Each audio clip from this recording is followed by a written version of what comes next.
Bonjour à toutes et à tous. Suite à la demande de mes clients, je vais commencer à faire quelques vidéos pour vous donner quelques explications sur le fonctionnement de votre poêle, le nettoyage, etc. Donc on va commencer par en fait aider au démarrage parce que beaucoup rencontrent le problème, c'est que le creuset se remplit énormément de granulés, ce qui n'est pas bon car ça étouffe en fait la braise, l'air a du mal à passer, donc la flamme des fois elle se fait pas. Ça brûle très mal ou ça peut faire des grosses flammes dans le foyer, enfin voilà. Donc pour ça, je vais vous expliquer après comment on peut y régler. À savoir que sur certains poêles, via un petit nettoyage personnel que vous pouvez faire, c'est surtout sur l'arrivée d'air. Donc je vais vous montrer en photo sur certains poêles. Voilà, l'arrivée d'air est très importante. Donc il en faut une absolument. C'est une réglementation, c'est une norme, c'est obligatoire. Si vous n'êtes pas derrière un mur, vous faites comme sur la photo de droite, un trou de 100, de diamètre de 100. Vous mettez une grille extérieure. S'il y a un filtre, enlevez-le. Parce qu'à force d'aspirer, le problème c'est que plein de particules se mettent dessus. De même, si vous êtes en direct, c'est encore pire. Donc ça va obstruer l'arrivée d'air et vous allez avoir des soucis en fonctionnement, au démarrage, etc. À l'intérieur, là, bon, bien sûr, la photo, on a mis une grille normale, mais vous pouvez mettre une grille qui se ferme et vous la fermez au bon vouloir. Voilà. Pour pas qu'il y ait trop d'air froid qui rentre l'hiver. Donc, c'est à vous de voir. Donc, c'est une norme, hein, vous êtes obligé d'en faire une et ça aide le poêle à mieux marcher. Parce que si vous avez une VMC, ça aspire. Si vous avez une hotte et que vous cuisinez, ça aspire. Donc, le poêle va se sentir appauvri en air. Donc il va très mal fonctionner.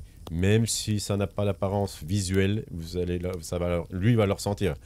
Et le problème, c'est que vous allez avoir des soucis de fonctionnement. Voilà. Ensuite, sur les problèmes, comme j'ai précisé dans ma première intro, c'est le problème de mâche fer. Voilà. Et c'est surtout pour ça en fait que je vais vous expliquer un peu les réglages. C'est que voilà, beaucoup rencontrent ce problème d'une croûte qui se forme au fond du creuset. Et le problème, quand il y a une croûte, pas d'air, pas de feu. Alors, premier point, les petits contrôles que vous pouvez faire vous-même, liés au son d'air qu'il y a dans votre petit trou qui est derrière votre poêle. Bon, sur les nouveaux poêles, ça n'existe plus. Hein. C'est une petite tige avec un trou qui est relié directement à la carte mère. Bon, on va vérifier quand même s'il n'y a pas de merde dedans, donc sinon, il faut l'enlever. Donc, on ne met pas de tige dedans. On aspire légèrement assez de loin pour pas créer en fait trop de turbulence en fait dans ce tuyau. Sinon, si vous avez une sonde comme indiqué là sur les photos, vous passez un petit coup de doigt sur le côté gauche, sur le côté droit, et ça va très bien. Il n'y a pas besoin de chercher midi à 14h. Vous avez aussi, quand vous faites un nettoyage de poêle, beaucoup ont déjà eu ce problème et beaucoup ne le font pas assez attention, c'est la sonde de fumée. La sonde de fumée est très importante. Donc quand vous nettoyez, faites attention, il y a des joints. Les joints cuisent avec le temps. Il peut casser. La sonde peut se décrocher. Donc elle peut rester hein, dans la partie tuyau ou la partie extracteur comme on voit en haut à droite. Et le problème c'est qu'il ne va pas prendre en compte les bonnes valeurs de la sortie et la température des fumées. Donc très attention à cette sonde, qu'elle soit bien en place et bien enfoncée pour qu'elle prenne bien les valeurs. Voilà. Pour le nettoyage, hyper important, j'ai déjà le cas, je vais vous montrer, voilà, des tuyaux bouchés à la sortie parce que les gens ne font pas d'entretien. Très peu nettoient leur foyer comme ils font habituellement, mais ne démontent pas ou ont peur de démonter. Mais faites-le, c'est un conseil. Vous voyez, là, ça a été un gros problème. C'est risque de feu, là, quand même. Hein, donc, faut pas jouer avec ça. Ça ne coûte rien, c'est de la petite poudre. Certes, ça salit un peu les mains, mettez des gants, enfin, un aspirateur à cendre, un bon. Pas des petits aspirateurs bon marché, 20-30 euros qui vendent, qui font un bruit du tonnerre. Pour ma part, j'ai fait acheter par mes clients des petits aspirateurs à cendre à batterie qui vont très bien, qui sont très puissants et qu'on trouve sur le marché au jour d'aujourd'hui. Donc bac acier, bac inox, très important, hein, pas de bac plastique ou autre. Le mieux, pas avec un sac, mais avec une chaussette ou un filtre à l'intérieur. Voilà. Donc attention aussi, j'ai déjà eu le cas chez des clients, ce phénomène. Voilà. Sortie, au jour d'aujourd'hui, je sais qu'il y a beaucoup de petits oiseaux qui rentrent dans les conduits, qui tombent dans les poêles, c'est chiant à enlever. Le problème, c'est qu'aujourd'hui, beaucoup de gens mettent des grilles anti-oiseaux. Le problème, vous voyez, le résultat, c'est que moi j'ai déjà rencontré le cas, hein, c'est que les grilles avec les particules plus l'humidité qu'il y a à l'extérieur, avec le temps, se bouchent. Bon, bah là, c'est vraiment exceptionnel, hein, c'est vraiment un cas extrême, mais c'est pour vous montrer quand même jusqu'où peut aller certains problèmes. Donc une grille, c'est pas posé sur le conduit, on essaie de le poser autour du chapeau. C'est mieux, plus c'est loin, mieux c'est, les particules vont plus s'en aller, il y aura moins de colmatage et vous aurez moins de soucis. Voilà, une grille c'est très bien, pas trop fine, bien sûr, parce que sinon bah, les particules vont se coller très vite dessus. Donc une grille cage à poules, à la rigueur, hein, c'est très bien comme ça. Qu'est-ce que je pourrais vous expliquer d'autre? Oui, sur le fonctionnement, voilà. Donc le problème du démarrage, c'est que beaucoup de poêles ont trop de granulés au démarrage. Vous avez une télécommande, vous avez des paramètres, vous avez des codes maintenant que vous trouvez facilement sur internet. Moi je ne peux pas vous les donner, et encore moins sur la marque pour qui je travaillais. Il suffit d'aller dans les paramètres. Je vais vous montrer quand même en photo. Je pense que c'est à peu près tous pareil, hein, sauf que les paramètres peuvent être différents. Sur le démarrage du poêle, voilà, on voit plusieurs phases. Donc à gauche, le RAC, c'est le démarrage. Donc il y a une certaine quantité d'air qui va s'amorcer. Donc très important. Donc on n'en met pas trop. Si on en met trop, ça va souffler la flamme. Si on n'en met pas assez, il n'y aura pas assez d'air pour amorcer la flamme. Voilà. Donc c'est un réglage à faire ou à ajuster. Si vous n'avez pas de souci au démarrage du poêle, ça on n'y touche pas. L'AR, c'est la deuxième phase. Vous pouvez le régler aussi. C'est pas un problème. On monte toujours de 1 ou 2 points. Guère plus. Ça sert pas à grand chose. Au maximum, si vous avez vraiment des problèmes, on peut aller jusqu'à 4. Mais guère plus aussi, parce qu'après, ça fait trop. Le pelet. Donc le pelet AC, comme on voit la photo du milieu, est très important. C'est le chargement du pelet au démarrage. Donc le problème qu'il peut y avoir, en fait, il y a deux réglages, hein, sur le démarrage du pelet. Vous avez le pelet AC, comme indiqué au milieu, et le lot de pelet, donc le temps de chargement. Donc ça, on peut le réduire. Le but, c'est quand vous regardez votre creuset, vous avez votre trou au fond avec la bougie. Le but, c'est quand il charge en continu au démarrage, c'est que le pelet couvre cette bougie. Il faut que cette chaleur soit confinée pour produire cette cendre pour arriver à obtenir une flamme. Voilà. Tant que cette bougie n'est pas couverte, il ne peut pas y avoir de fusion. Voilà. Donc ça, vous pouvez le baisser. Si vous voyez que vous avez beaucoup trop de granulés au démarrage, vous pouvez le baisser. Après, ces réglages-là sont beaucoup préconisés en fait pour des poêles avec des cartouches. Des bougies en cartouche, pas les nouvelles bougies en céramique. Donc c'est une résistance. La résistance, elle est très longue à chauffer. Par rapport aux nouvelles bougies qui sont de la céramique, où la résistance, elle est instantanée. Donc dès qu'on allume le poêle, la bougie est déjà rouge, donc là, il n'y aura pas trop de soucis de démarrage. Donc c'est surtout sur des anciens modèles. Mais ça arrive aussi sur des nouveaux modèles qui ont des problèmes. Il y a trop de chargement de granulés, le temps que ça amorce, ça fait un étouffement. Donc là, vous pouvez baisser. Si vous avez des valeurs de 20, par exemple, vous pouvez baisser à 18, 16 comme moi, par exemple, ou encore plus bas, hein. Ça sera à vous de voir, en fait, au démarrage. Vous regardez les granulés qui tombent. Ils vont tomber en continu au début, jusqu'à couvrir la bougie, si c'est bien réglé. Et après, c'est par intermittent. Quand ça passe en intermittent, c'est qu'il passe en deuxième phase. Voilà. Donc comme là, vous voyez, le pelet AC au milieu. Après, j'ai le pelet AR, donc c'est la deuxième phase. Alors c'est toujours pareil, il ne faut pas que la deuxième phase, il en charge de trop. S'ils mettent trop de temps à démarrer ou si ils mettent trop de granulés, ça peut remplir aussi le creuset. Donc c'est un ajustement à faire, en fait, que vous pouvez faire. Vous faites des réglages, vous faites des tests. C'est pas long. Enfin, c'est pas long, ça dépend. Ça peut être long, pour moi non, personnellement, mais au moins, si vous faites ça, vous allez faciliter en fait le démarrage de votre poêle. Après, le lot de pelet, bah, ce sera à vous de le gérer. La quantité, enfin le temps, pas la quantité, le temps du chargement de la première phase de pelet.